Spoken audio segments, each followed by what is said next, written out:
அமெரிக்க அதிபர் Trump Epstein ஃபைல்ஸோடைய விவகாரம் மிகப்பெரிய அளவில் அதிர்வலை ஏற்படுத்ததுக்கு பிறகு இந்த விவகாரத்திலிருந்து ஒரு டைவர்ஷனை கிரியேட் பண்ணணும். இதில் மிகப்பெரிய அளவில் ஒரு டைவர்ஷனை கிரியேட் பண்ணால் மட்டும்தான் நம்ம தப்பிக்க முடியும் அப்படிங்கிற ஒரு காரணத்துக்காக இஸ்ரேலோட கைகோர்த்து இன்னைக்கு இந்த போரில் ஈடுபட்டிருக்கிறாங்க அப்படின்ற செய்திகள்லாம் தொடர்ந்து வலம் வந்துச்சு. இந்தியாவை உட்பட பல நாடுகளில் கேஸ் ஆக இருக்கட்டும் அல்லது சர்வதேச எண்ணெயோடைய விஷயமா இருக்கட்டும், இது மட்டும் இல்லாமல் பெட்ரோல் டீசல் விலையாக இருக்கட்டும், பெட்ரோல் டீசல் தட்டுப்பாடாக இருக்கட்டும், கேஸ் தட்டுப்பாடாக இருக்கட்டும், இது மாதிரி பல விஷயங்கள் தட்டுப்பாடுகள் அப்படிங்கிறது ரொம்ப அதிகரிக்கக்கூடிய ஒரு சூழலும் அபாயமும் உருவாகி இருக்கு. இதுக்கு ஒரு முக்கிய காரணமாக நம்ம பார்க்கப்படுறது அப்படின்னா, ஈரானுடைய உச்சபட்ச தலைவராக இருக்கக்கூடிய காமேனியினுடைய மரணம். அவர் மீதான அந்த தாக்குதலுக்கு பிறகு ரொம்ப உக்கிரமாக ஈரான் இன்னைக்கு களத்தில் இறங்கி அமெரிக்கா இஸ்ரேல் படைகளுக்கு எதிராக தொடர்ந்து தாக்குதல் நடத்திட்டு வர்றாங்க. இன்னும் புதிதாக உச்சபட்ச தலைவர்கள் எத்தனை பேர் கொண்டு வந்தாலும் நாங்கள் தாக்குதல் நடத்துவோம், இன்னும் உக்கிரமாக நாங்கள் செயல்படுவோம் அப்படின்னு சொல்கிறாங்க. ஆனால் மறைமுகமாக அமெரிக்காவுடைய செயல்பாடுகள் அப்படிங்கிறது நேர்மாறாக இருக்குது அப்படின்றது தான் செய்திகள் மூலமாக தெரிஞ்சுக்க முடியுது. கல்ஃப் கண்ட்ரிஸ்க்கு நாங்கள் பாதுகாப்பு தரோம் அப்படின்னு சொல்லியிருந்தாங்க அப்படின்னு ஏற்கனவே குறிப்பிட்டிருந்தோம். அதாவது 3000 ஆயில் டேங்கர்ஸ் இன்னைக்கு நடுக்கடலில் தத்தளிச்சிக்கிட்டு இருக்குல்ல, அதுக்கு பாதுகாப்பு தரோம் அப்படின்னு சொல்லி அமெரிக்கா தரப்புல ட்ரம்ப் கூறியிருந்தார். ஆனால் இதுவரைக்குமே அமெரிக்கா தரப்புல இருந்து எந்த ஒரு வேலை வேண்டுமா? ப்ளூ ஓஷன் இருக்கிறது. 10th 12th டிப்ளமோ டிகிரி படித்தவர்களுக்கு உணவு, தங்குமிடம், இஎஸ்ஐ, PF இன்சூரன்ஸ் உள்ளிட்ட சலுகைகளுடன் அனுபவத்திற்கேற்ற நல்ல சம்பளம் 15,000 முதல் 30,000 வரை. பெண்களுக்கு முன்னுரிமை. 2000க்கும் மேற்பட்ட வேலை வாய்ப்புகள் உள்ளன. இப்போதே தொடர்பு கொள்ளுங்கள். Blue ocean. அமெரிக்கா ஈரானிடம் தோற்றுவிட்டது, இஸ்ரேல் ஈரானிடம் தோற்றுவிட்டது அப்படிங்கிற ஒரு செய்தி இன்னைக்கு பெரிய அளவில் பூதாகரமாக இருக்கு. அமெரிக்காவும் இஸ்ரேலும் இணைஞ்சு ஈரானை தொடர்ந்து தாக்குற சம்பவம் இன்னைக்கு மிகப்பெரிய அளவில் உலக நாடுகள் மத்தியில் ஸ்தம்பிக்க வச்சதை நம்மளால் பார்க்க முடியும். ஆனால் அதே நேரத்தில் அமெரிக்கா இன்னைக்கு வழிக்கு வந்திருக்கு, இறங்கி வந்திருக்கு அப்படின்ற செய்தி தான் இன்னைக்கு பெரிய ஹாட் டாப்பிக்காக மாறி இருக்கு. அமெரிக்காவும் இஸ்ரேலும் ஈரானுடைய இந்த விவகாரத்தில் மிக குறைச்சி ஈரானை மதிப்பிட்டுட்டாங்க. ஈரானை தாக்குதல் நடத்துறதுல எந்த ஒரு பிரதிபலனும் அவங்களுக்கு கிடைக்கல. இன்னும் குறிப்பாக சொல்ல போனால் அமெரிக்காவுக்கு மிகப்பெரிய நஷ்டங்கள் தான் இதனால ஏற்படுது அப்படின்னு ட்ரம்ப் உள்ளுக்குள்ள, அதாவது தனிப்பட்ட முறையில் குமுறினதாகவும், இன்னும் ஒரு படி மேலே இந்த போரை முன்கூட்டியே முடிவுக்கு கொண்டு வரணும் அப்படின்னு ரஷ்ய அதிபர் புதின் அவர்கிட்ட கிட்டத்தட்ட 1 மணி நேரம் ட்ரம்ப் அவர்கள் உரையாடினதாகவும் செய்திகள் ரொம்ப ஆத்தன்டிகேட்டடாகவே இன்னைக்கு வெளியாகிட்டு இருக்கு. அது குறித்து தான் இன்னைக்கு விரிவாக நம்ம பார்க்க போகிறோம். உத்தரப்பிரதேசத்தை சேர்ந்த பிரவீன் சாவ்னே என்கிற ஒரு சீனியர் ஜேர்னலிஸ்ட் சில விஷயங்களை இந்த போர் தொடர்பாக கோட் பண்ணி சொல்றாரு. அதில் குறிப்பாக என்னன்னா, ஈரானோட இன்னைக்கு போர் மூண்டதுக்கு பிறகு பல்வேறு விஷயங்கள் எக்கனாமிக்கலாகவே அமெரிக்கா பெரிய அளவில் ஒரு கிரைசிஸ் இன்னைக்கு அமெரிக்காவில் ஏற்பட்டிருக்கு. இன்னும் ஒரு படி மேலே போர் தொடர்பாக இன்னைக்கு எடுக்கக்கூடிய ஒவ்வொரு நடவடிக்கைகளுக்கும் பல கோடி ரூபாய் அமெரிக்கா செலவிடுது அப்படின்றது தான் இன்னைக்கு வெளிப்படையாக எல்லாருக்குமே தெரிஞ்ச விஷயம். அதை தாண்டி இன்னைக்கு ஒட்டுமொத்த உலக அரங்கிலையும் ஈரானை குறைச்சி மதிப்பிட்டு இன்னைக்கு போருக்கான ஆயத்தப்படியில் அமெரிக்காவும் இஸ்ரேலும் ஈடுபட்டதுக்கு பின்னாடி பல்வேறு காரணங்கள் சொல்லப்படுது. அதில் முதற்கட்டமாக ஏற்கனவே ஆரம்ப காலகட்டத்தில், அதாவது இந்த போர் தொடங்கின காலகட்டத்திலிருந்து அமெரிக்க அதிபர் ட்ரம்ப் எப்ஸ்டீன் ஃபைல்ஸோடைய விவகாரம் மிகப்பெரிய அளவில் அதிர்வலை ஏற்படுத்ததுக்கு பிறகு இந்த விவகாரத்திலிருந்து ஒரு டைவர்ஷனை கிரியேட் பண்ணணும், இதில் மிகப்பெரிய அளவில் ஒரு டைவர்ஷனை கிரியேட் பண்ணால் மட்டும்தான் நம்ம தப்பிக்க முடியும் அப்படிங்கிற ஒரு காரணத்துக்காக இஸ்ரேலோட கைகோர்த்து இன்னைக்கு இந்த போரில் ஈடுபட்டிருக்கிறாங்க அப்படின்ற செய்திகள்லாம் தொடர்ந்து வலம் வந்துச்சு.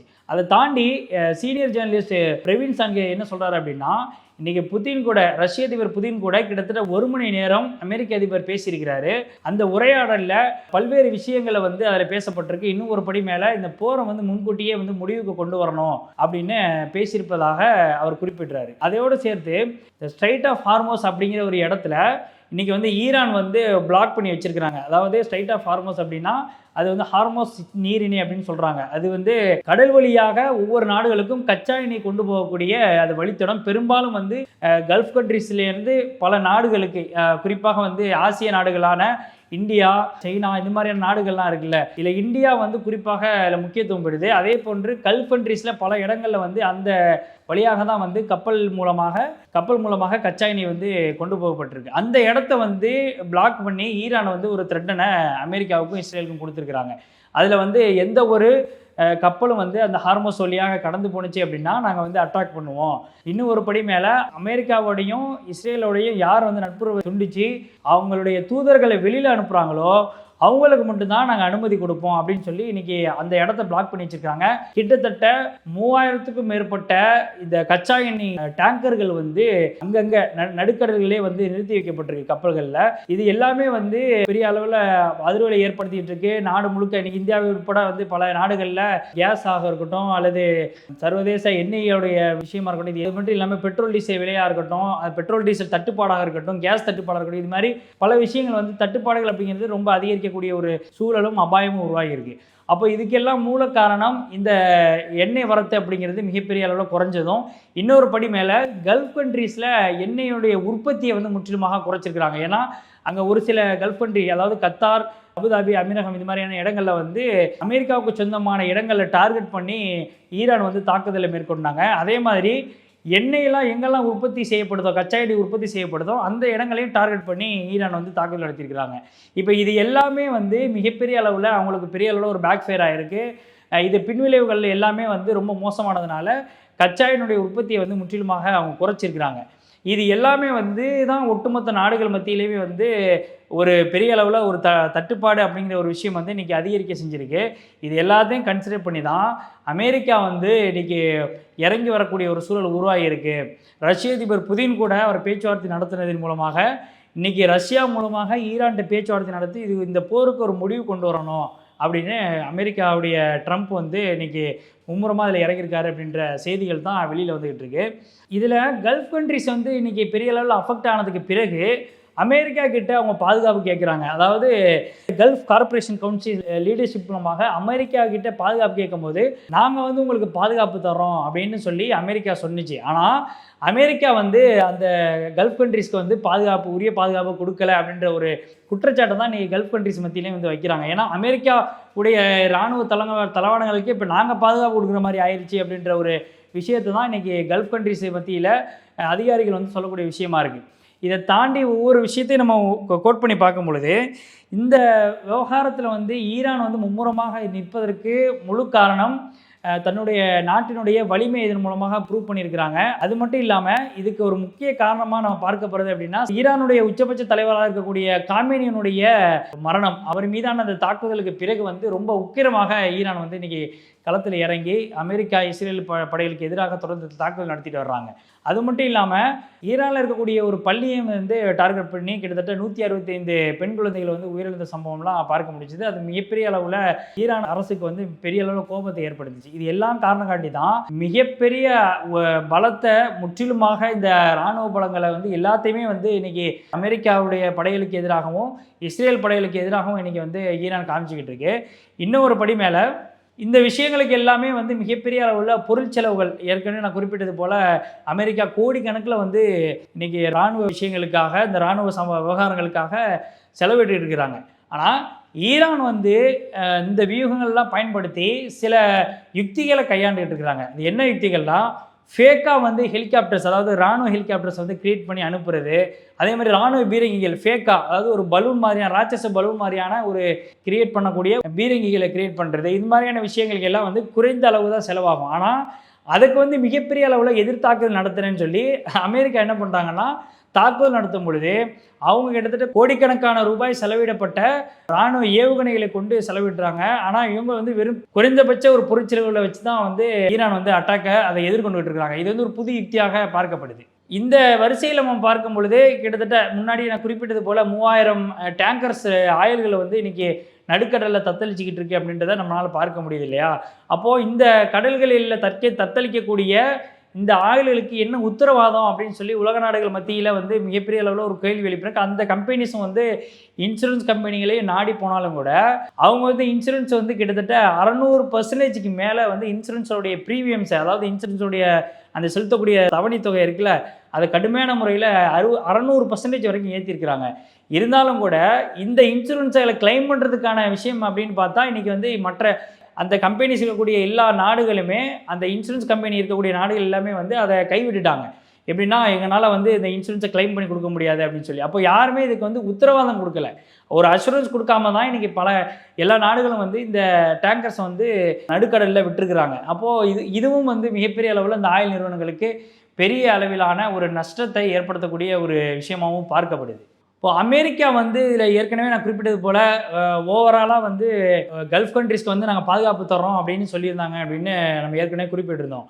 அதே மாதிரி இந்த இருக்கக்கூடிய டேங்கர்ஸ் இருக்குல்ல, அந்த டேங்கர்ஸ்க்கு வந்து பாதுகாப்பு நாங்கள் தர்றோம். அதாவது 3000 டேங்கர்ஸ் ஆயில் டேங்கர்ஸ் வந்து இன்றைக்கி நடுக்கடலில் தத்தளிச்சிக்கிட்டு இருக்குல்ல, அதுக்கு வந்து பாதுகாப்பு தர்றோம் அப்படின்னு சொல்லி அமெரிக்கா தரப்பில் ட்ரம்ப் வந்து கூறியிருந்தார். ஆனால் இதுவரைக்குமே வந்து அமெரிக்கா தரப்புலேருந்து எந்த ஒரு பாதுகாப்பு நடவடிக்கைகளோ வந்து அங்கே எடுக்கப்படலை. அதையும் வந்து அந்த ஆயில் நிறுவனங்கள் மூலமாக அந்த குற்றச்சாட்டாக வச்சிருக்கிறாங்க. இறுதியாக வந்து அமெரிக்க அதிபர் ட்ரம்ப் வந்து ரஷ்ய அதிபர்கிட்ட பேசுனதுக்கு பிறகு இந்த விஷயத்தில் வந்து அவர் ரியலைஸ் பண்ணியிருக்கிறாரு அப்படின்னு சீனியர் ஜேர்னலிஸ்ட் பிரவீன் என்ன குறிப்பிடுறாரு அப்படின்னா, இந்த விவகாரத்தில் வந்து மிகப்பெரிய அளவில் நம்ம வந்து செலவு பண்ணியிருக்கிறோம். இந்த போர் தொடர்பாக பல்வேறு நடவடிக்கைகளில் ஈடுபட்டுக்கிட்டு இருக்கோம். ஆனால் இந்த போரினுடைய நோக்கம் அப்படிங்கிறது அந்த நோக்கத்தை நம்மளால் அச்சீவ் பண்ண முடியலை. இன்னும் சொல்லப்போனால் ஈரான் வந்து இதில் கடுமையான முறையில் எதிர்வினை ஆற்றுறதுனால அதை வந்து நம்ம சஸ்டெயின் பண்ணுறது, அதை எதிர்கொள்கிறது அப்படிங்கிறது மிகப்பெரிய அளவில் சவாலாக இருக்குது அப்படிங்கிறத ட்ரம்ப் வந்து இப்போ ரியலைஸ் பண்ணியிருக்கிறாரு அப்படின்னு அவர் கோட் பண்ணுறாரு. அதோடு மட்டும் இல்லாமல் ஐநா சபையும் இதுவரைக்கும் நம்ம வந்து இந்த அப்சல்யூட்லி இது வந்து அக்ரெஷன் வார் அப்படின்னு தான் அவர் வந்து குறிப்பிடுறாரு. குறிப்பாக இது வந்து ஒரு ஆக்கிரமிப்பு போர் அப்படின்னு சொல்லி அவர் குறிப்பிடுறாரு. இந்த போருக்கு ஐநா சபை தரப்புலேருந்து இது வரைக்கும் வந்து நமக்கு அனுமதி கொடுக்கல. அதே மாதிரி காங்கிரஸும் அமெரிக்காவை சேர்ந்த காங்கிரஸும் வந்து இதற்கு முற்றிலும் வந்து எதிர்ப்பு தெரிவிக்கிறாங்க. அப்போ இது வந்து உலக நாடுகள் மத்தியிலையும் மட்டுமல்ல, நம்மளுடைய நாட்டிலே வந்து இது மிகப்பெரிய அளவில் ஒரு எதிர்வினையை ஏற்படுத்தியிருக்கு. ஸோ இந்த போரை வந்து நம்ம முடிவுக்கு கொண்டு வர்றது தான் இந்த நேரத்தில் சரியானதாக இருக்கும் அப்படின்னு சொல்லி ட்ரம்ப் வந்து மறைமுகமாக பேச்சுவார்த்தை நடத்துவதாக தான் இப்போ வரைக்கும் செய்திகள் வந்துக்கிட்டு இருக்கு. ஆனால் வெளியில் வந்து பேட்டி கொடுக்குறாரு, நாங்கள் வந்து போரை வந்து இன்னும் கடுமையான முறையில் நாங்கள் எதிர்கொள்வோம், ஈரானை வந்து இன்னும் புதிதாக உச்சபட்ச தலைவர்கள் எத்தனை பேர் கொண்டு வந்தாலும் நாங்கள் தாக்குதல் நடத்துவோம், இன்னும் உக்கிரமாக நாங்கள் செயல்படுவோம் அப்படின்னு சொல்கிறாங்க. ஆனால் மறைமுகமாக அமெரிக்காவுடைய செயல்பாடுகள் அப்படிங்கிறது நேர்மாறாக இருக்குது அப்படின்றது தான் செய்திகள் மூலமாக தெரிஞ்சிக்க முடியுது. இன்னொரு படி மேலே ஐநா சபையை நோக்கி இன்றைக்கி வந்து கேள்விகளை எழுப்புகிறாங்க. அதே மாதிரி மனித உரிமைகள் ஆணையத்தை நோக்கி இன்றைக்கி கேள்விகளை எழுப்பக்கூடிய நிகழ்வுகள் இஸ்ரேல்கிட்டேருந்து வருது. இது ரொம்ப புதுசாக இருக்குது. இஸ்ரேல் வந்து எப்போதுமே மனித உரிமை மீறலில் ஈடுபடும் பொழுது காசா பாலஸ்தீன மக்களை வந்து அவங்க மீதான தாக்குதலை ஏற்படுத்தும் பொழுது பல்வேறு கண்டனங்கள் இந்த ஹியூமன் ரைட்ஸ் கமிஷன் மூலமாக வந்து தொடர்ந்து வைக்கப்படும். ஆனால் அதையெல்லாம் பொருட்டாகவே இன்றைக்கி வந்து மதிக்காது.